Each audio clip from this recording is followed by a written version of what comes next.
everybody, welcome out to the channel. It's Trigger Bar Philosopher. Today we're going to be continuing our series with 5.7 by 28 ammunition testing.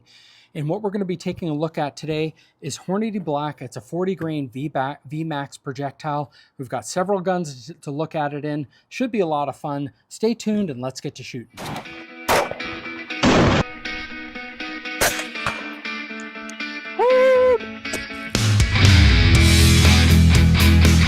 Okay, well, what are we going to be talking about today is this Hornady Black. It has a 40 grain projectile. It's their VMAX that they have in other cartridges. And we're going to be taking a look at the Ruger LC Charger. We're also going to be looking at two different other handguns, both from Palmetto State Armory. We're going to be taking a look at the PSA Rock that has a threaded barrel. Then we're also going to be taking a look at the non-threaded version. By the way, those of you who have the Smith & Wesson M&P, that non-threaded version is going to shoot and give you very similar ballistic characteristics as the Smith & Wesson M&P 5.7. I don't know why. I think it's the gas, and I think it may be the chamber of how it's done, but you definitely see that these two, and I have videos showing that, will give you pretty much the same ballistics. All right, so we're going to be testing this out in gel. We're going to be testing for accuracy, and we're going to be measuring it with our Garmin 0C1 to see what kind of velocities and how barrel length seems to affect that. And is Hornady Black a good self-defense round?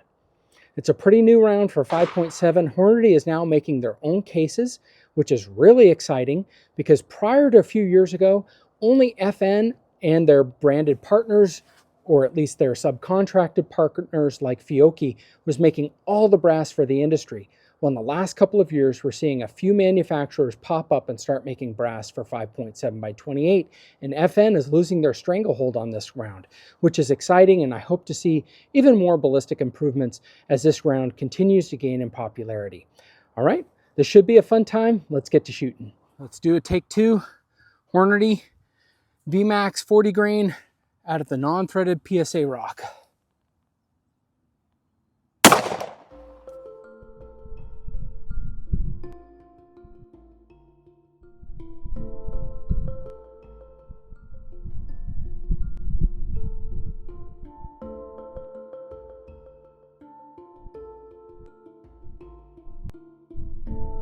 They came in, had great explosion, great expansion, got all the way to 9 inches, veered up. It was, only an inch, veered up and out at about the 10-inch mark. Then we shot one more, and it got all the way to the 11.5-inch mark. We got very good expansion.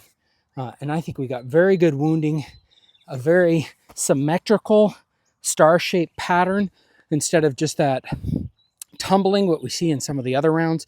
I'll dig that out later. I won't dig it out right now. I'll show it at the end of these tests, but that looks impressive to me. Trying to show a little bit other angles of this. This is that round right there. Looks very good. Very good. And that wound track it came through. These are those symmetrical patterns I was talking about versus these other ones, which are just two-dimensional. Okay, well, we have our 5.3-inch barrel. Again, this 40 grain VMAX Hornady Black. See if we can get it in there.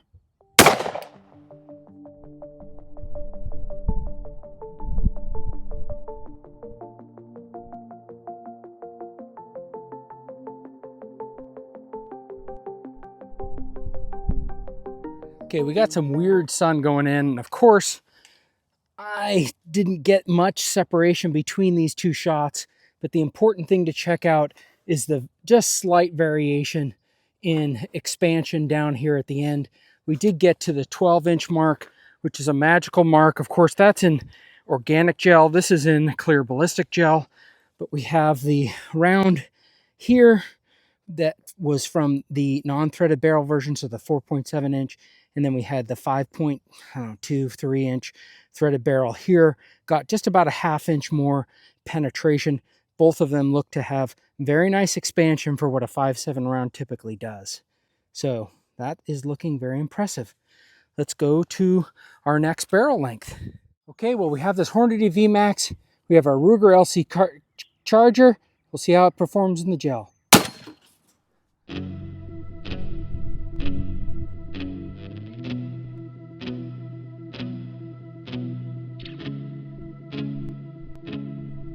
take a look and see where this got us. It got us out past that 12 inches with the LC carbine. And I can already tell just looking at it, you might not be able to see it in the camera. I'll get these dug out and we'll take a look, but it did get quite a bit more peel back on that bullet, quite a bit more expansion with that higher velocity, and still at about 13 inch marks. Got some great wounding, very similar to the other tracks, a lot more petals coming off it. So fair amount more weight loss. So there was a bigger energy dump for sure that happened into this. We end out over here about an inch more than the threaded barrel, which is about a ½ inch more than the non-threaded barrel. That projectile right there, not sure if this sunlight is kind of playing games with it, but there's all three of them. That other one's down there. I'll pull them out. You can see the bullets and their sizes and how much pushback and peel back you got in each of those. These two are very similar. Definitely a lot more energy. But this Hornady Black ammunition, that looks pretty good. Okay, well next up we've got the Hornady Black. We've got 5 shots out of our non-threaded barrel from the PSA Rock. Let's see how this performs. 1758, 1717, 1783, 1782, 1729. So for our session summary, we had a min of 1717, a max of 1783, an average of 1754. And for our kinetic energy, we had an average of 2273 foot-pounds.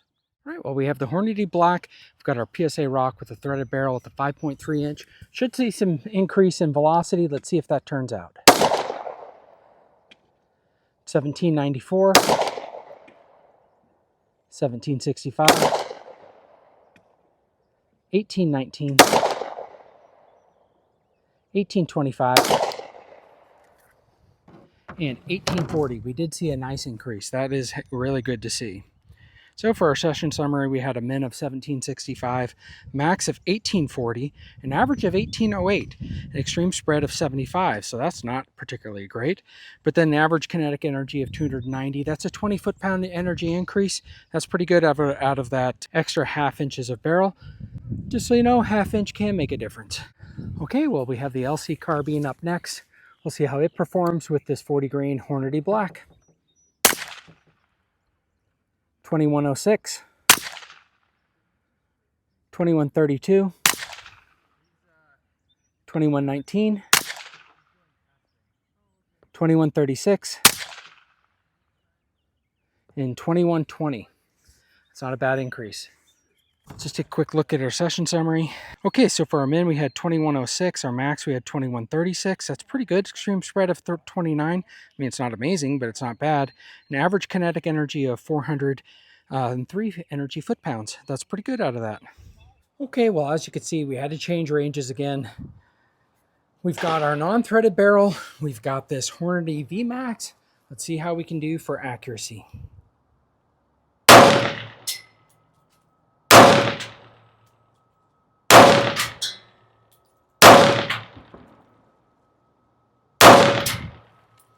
Kind of jumping all over a little bit there, isn't it?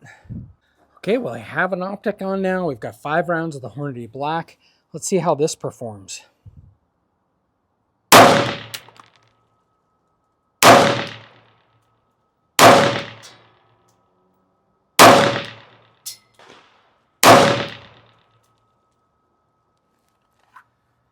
Okay, well, we had some vertical stringing. That definitely could be me. We had 4 pretty good ones that were in close. It's the best we can do, probably. Okay, well, we have our Ruger LC Charger. We're going to see how this performs. We're only at 15 yards. I do have some other videos testing other ammunition at 100 yards with this gun. We're just going to do some practical accuracy today.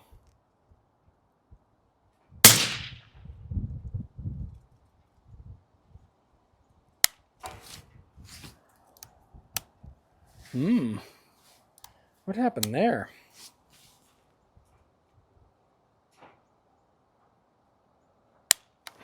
Here. Oh, yeah, didn't eject the round.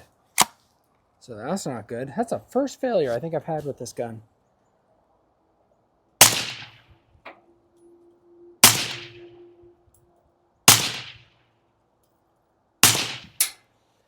Okay, that kind of tells me that when you do the job,